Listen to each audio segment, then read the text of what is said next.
Hi, this is Krishna Iyer with the Iyer Think Tank in Delray Beach. This short podcast is about Donald Trump and the current situation. We are in today is February 9th, 2026. We have two articles we're going to review today. The first article is Trump is seeking regime change in Cuba by the end of the year, according to the U.S. Media report.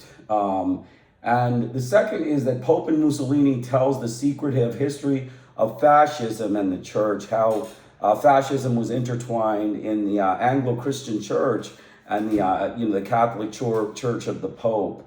So let's get started. With respect to Cuba, we know the background on this is that Donald Trump is he's a war criminal. He is a fat, obese racist, Nazi butcher of the U.S. government. He's an Anglo-Christian butcher of the U.S. government. He is a lazy man. He is lazy. He does not work hard. He has never served in the military.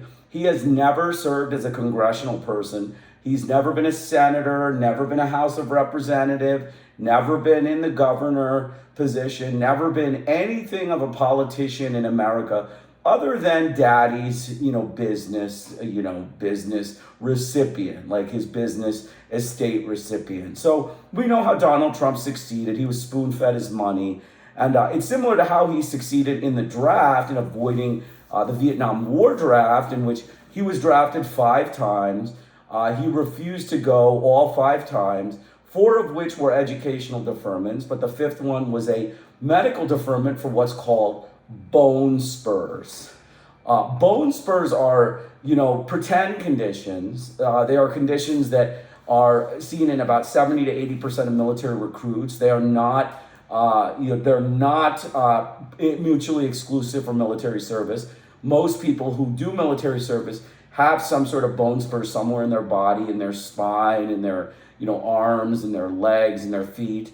He had temporary bone spurs in his feet, and so he had his dad, Fred Trump, have one of his lease clients, his estate clients, a Dr. Baumgarten, a podiatrist, write a letter for Donald Trump saying that he was not able to serve because of these bone spurs. This was a cheating medical deferment, a racist Anglo-Christian white deferment, by a Nazi group of butchers, not grounded in any fact, and he got this deferment. So this lazy man is now trying to be an adventurist militarily, and he's trying to talk about Cuba.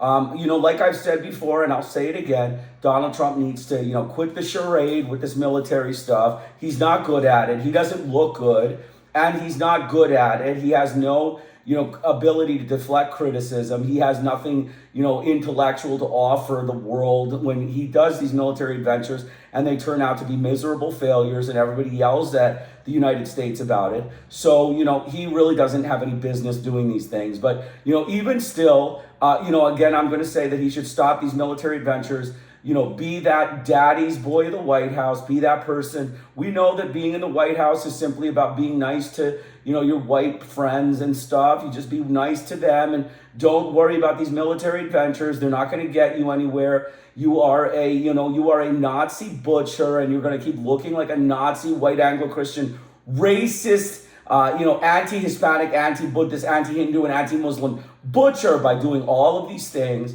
And, that's what's going to end up happening. But so, I strongly urge him to drop the charade, get rid of Cuba, return Venezuelan leader Maduro back to the presidential palace and give back the democracy to Venezuela. These were lying charges. You kidnapped him like a fiend, like a white Anglo-Christian Nazi fiend and a Nazi butcher. You didn't do it the way international law said, and you broke all international rules and behaved like a thug when you don't have any military experience.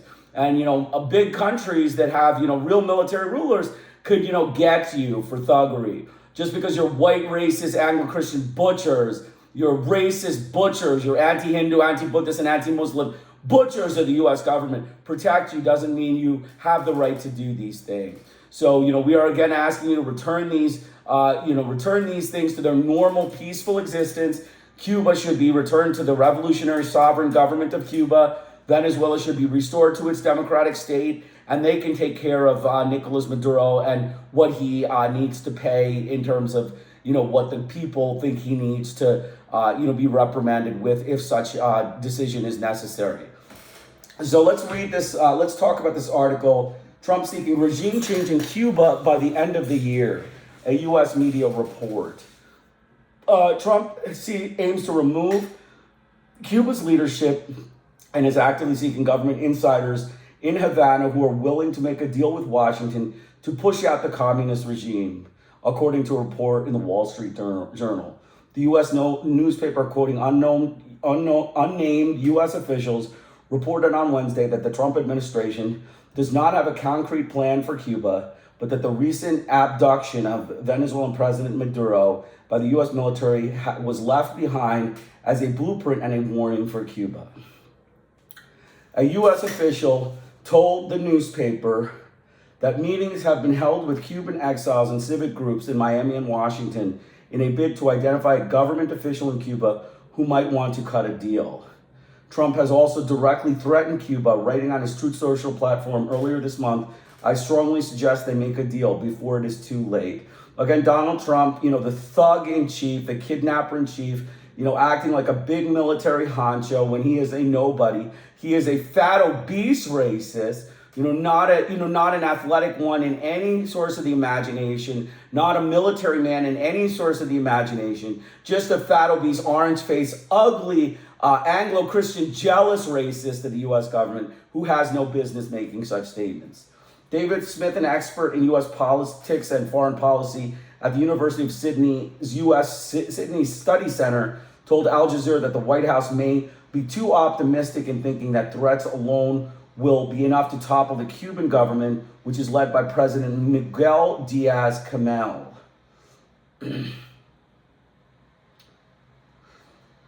He was really encouraging the protesters and suggesting the Iranian regime was very weak, but it turned out the regime was very strong enough and was determined to hold on. We saw recently that Trump seemed to believe that there is sufficient threat in the Iranian government to cave in. But similarly, like Iran didn't cave in, the situation of a country such as Cuba is also opaque to outsiders, Smith said, including the actual power of the government and the loyalty of its officials. Ricardo Zuniga, a former official with the administration of U.S. President Obama, who helped negotiate a short-lived detente between Havana and Washington from 2014 to 2017, said Cuba's leadership would be a much tougher nut to crack than Venezuela's. There's nobody who would be tempted to work on the U.S. side, Zuniga told the Wall Street Journal. Bringing down the U.S. Cuban leadership has been a decades-old plan by the United States politicians since 1959, when Fidel Castro revolted and brought the country under the revolutionary government of Cuba. The U.S. tried and failed to overthrow the Cuban leadership during the disastrous 1962 Bay of Pigs invasion. CIA has made many attempts to assassinate Castro during his lifetime, while Bolivian forces backed by the United States executed Cuban revolutionary leader Ernesto Che Guevara in 1967, who was Argentinian born. Cuba is 159 kilometers from South Florida, and hundreds and thousands of Cubans have left the island for the U.S., citing economic woes and political repression. The Cuban diaspora in the U.S. makes up a powerful voting bloc and includes senior Trump officials such as Secretary of State Rubio, a long-term critic of Cuba's communist government.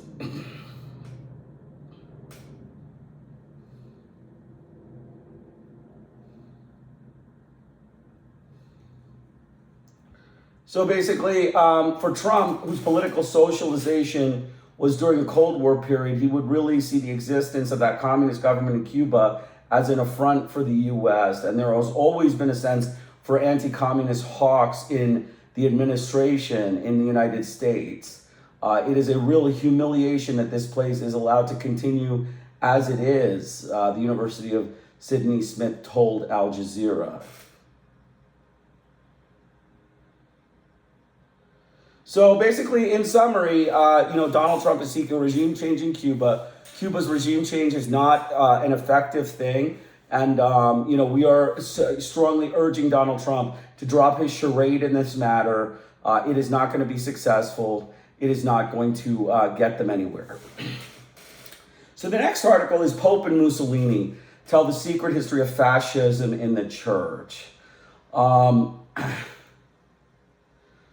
Basically, the bottom line of this article is that Mussolini was backed by the Pope and backed by a fascist clerical clergy of Christianity. The Catholic clergy of Christianity backed Mr. Benito Mussolini in the 1920s and 1930s.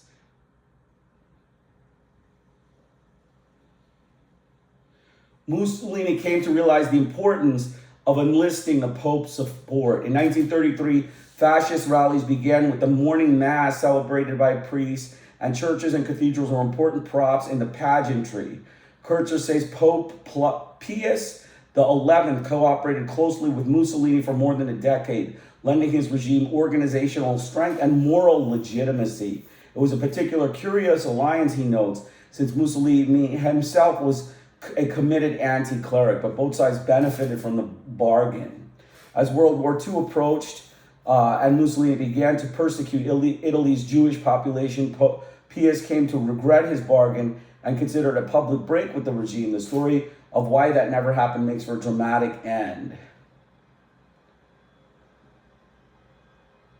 Later on, Kurtzer says the Pope would in fact say that the one true totalitarian organization is not the fascist state or the fascist party, it's the Roman Catholic Church. So, the one true totalitarian, the authoritarian organization of the world, according to David Kurtzer, who is an author of Pope and Mussolini, believes that the Catholic Church the Roman Catholic Church is the totalitarian regime. The leaders of Christianity, the Christianity racist thugs of, all of the different governments.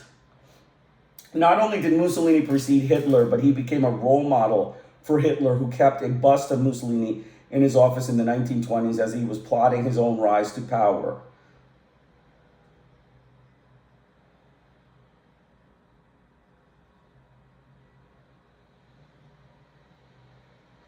Some people who have been friendly before Pope Pius XI thought a new personality had really emerged from him because he wasn't previously known as quite so authoritarian or having such a temper. He was someone who had a kind of sense of dignity in the papal office.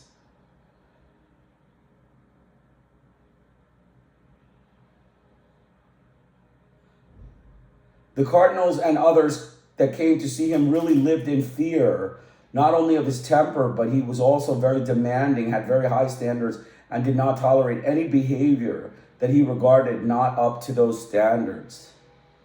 On the war between the church and the Italian state, one thing people don't really often understand is that Italy is a rather young country, formed in 1861. Rome became part of it in 1870.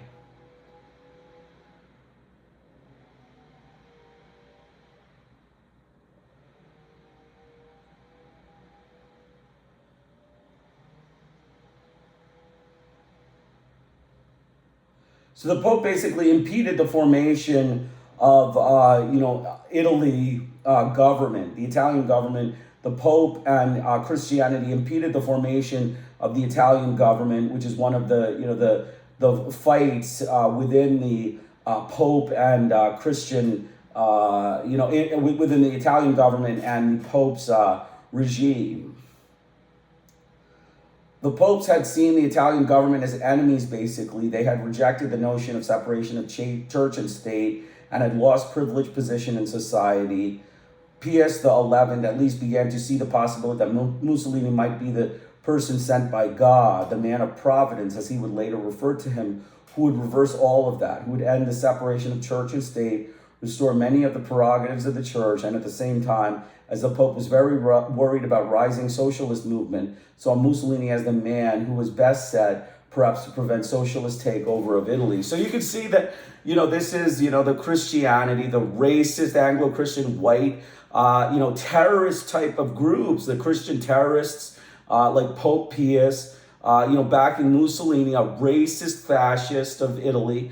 He was responsible for hundreds and thousands of African murders. You can just look at, the history of, Africa and Ethiopia. You can see who was responsible for it. Mussolini was, a big part of African deaths and murders. He was a state terror. He was a Mr. State Terror. He had a state police. He had a secret police. He was a racist thug. He was a Nazi racist thug. Very good friends with Hitler, very good friends with Chiang Kai-shek. This, trio of Hitler, Mussolini, Chiang Kai-shek, and, imperialist Japan made a pretty dangerous run for the world, subjugation, to imperialize the entire world. These four countries, three countries, Mussolini, Hitler, China, Chiang Kai-shek, and Japan, made it a close call. And we need not forget that this was the imperialist West's creation. These people were creations of the imperialist West. The racist Anglo-Christian white supremacists of the United States and British government. The racist butchers of England and the United States.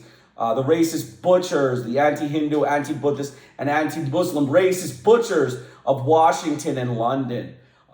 Created this mess and created the fascism and prolonged the fascism. And, basically were responsible for millions and millions of mass murders all over the world, mass casualties, butchers in the true sense of the word. Human butchers is how you have to describe the American politicians and the British politicians in their history. They were human butchers, complete disregard for any colored person's life, complete, high-handedness for, Anglo-Christian privilege in life, and just racist butchers of colored people.